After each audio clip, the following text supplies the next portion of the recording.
اعوذ باللہ من الشیطان الرجیم بسم اللہ الرحمن الرحیم سورۃ البقرہ آیت نمبر 34 وَإِذْ قُلْنَا لِلْمَلَائِكَةِ اسْجُدُوا لِآدَمَ فَسَجَدُوا إِلَّا إِبْلِيسَ أَبَى وَاسْتَكْبَرَ وَكَانَ مِنَ الْكَافِرِينَ۔ ترجمہ: پھر جب ہم نے فرشتوں کو حکم دیا کہ آدم کے آگے جھک جاؤ تو سب جھک گئے مگر ابلیس نے انکار کیا۔ وہ اپنی بڑائی کے گمنڈ میں پڑ گیا اور نافرمانوں میں شامل ہو گیا۔ اس کا مطلب یہ ہے کہ زمین اور اس سے تعلق رکھنے والے طبقہ کائنات میں جس قدر فرشتے معمور ہیں، ان سب کو انسان کے لیے مطیع و مسخر ہو جانے کا حکم دیا گیا، چونکہ اس علاقے میں اللہ کے حکم سے انسان خلیفہ بنایا جا رہا تھا۔ اس لیے فرمان جاری ہوا کہ صحیح یا غلط جس کام میں بھی انسان اپنے ان اختیارات کو جو ہم اسے عطا کر رہے ہیں استعمال کرنا چاہے اور ہم اپنی مشیت کے تحت اسے ایسا کر لینے کا موقع دے دیں، تو تمہارا فرض ہے کہ تم میں سے جس کے دائرے عمل میں ہے وہ کام متعلق ہو، وہ اپنے دائرے کی حد تک اس کا ساتھ دے۔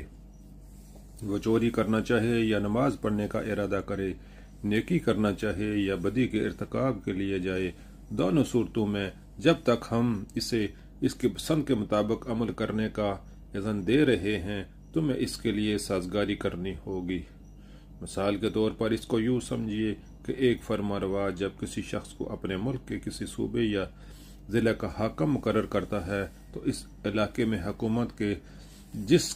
قدر کارندے ہوتے ہیں ان سب کا فرض ہوتا ہے کہ اس کی اطاعت کریں، اور جب تک فرمانروا کا منشا یہ ہے کہ اسے اپنے اختیارات کے استعمال کا موقع دے اس وقت تک اس کا ساتھ دیتے رہیں،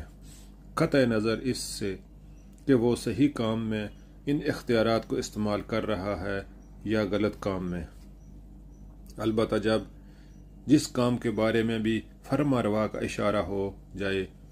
کہ اسے نہ کرنے دیا جائے تو وہیں ان حاکم صاحب کا اقتدار ختم ہو جاتا ہے اور انہیں ایسا محسوس ہونے لگتا ہے کہ سارے علاقے کے اہلکاروں نے گویا ہڑتال کر دی ہے،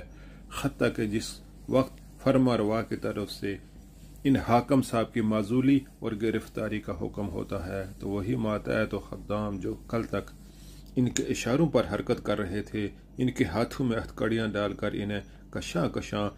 دار الفاسقین کی طرف لے جاتے ہیں۔ فرشتوں کو آدم کے لیے سجود ہو جانے کا جو حکم دیا گیا تھا اس کی نوعیت کچھ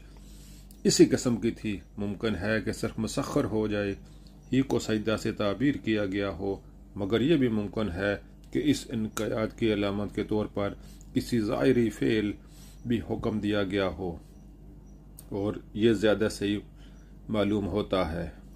ابلیس لفظی معنی انتہائی مایوس، اصطلاحاً یہ اس جن کا نام ہے جس نے اللہ کے حکم کی نافرمانی کر کے آدم اور بنی آدم کے لیے مطیع و مسخر ہونے سے انکار کر دیا اور اللہ سے قیامت تک کے لیے مہلت مانگی کہ اسے نسل انسانی کو بہکانے اور گمراہیوں کی طرف ترغیب دینے کا موقع دیا جائے۔ اسی کو الشیاطین بھی کہا جاتا ہے۔ در حقیقت شیطان اور ابلیس بھی محض اس کسی مجرد و قوت کا نام نہیں ہے، بلکہ وہ بھی انسان کی طرح ایک صاحب تشخص ہستی ہے۔ نیز کسی کو یہ غلط فہمی بھی نہ ہونی چاہیے کہ یہ فرشتوں میں سے تھا۔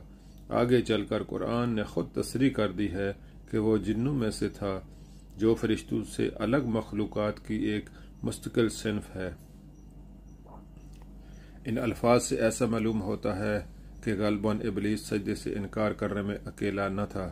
بلکہ جنوں کی ایک جماعت نافرمانی پر آمادہ ہو گئی تھی، اور ابلیس کا نام صرف اس لیے لیا گیا ہے کہ وہ ان کا سردار اور اس بغاوت میں پیش تھا۔ لیکن اس آیت کا دوسرا ترجمہ یہ بھی ہو سکتا ہے کہ کافروں میں سے تھا۔ اس صورت میں مطلب یہ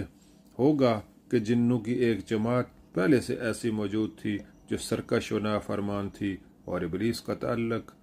اسی جماعت سے تھا۔ قرآن میں بالعموم شیاطین کا لفظ انہی جنوں اور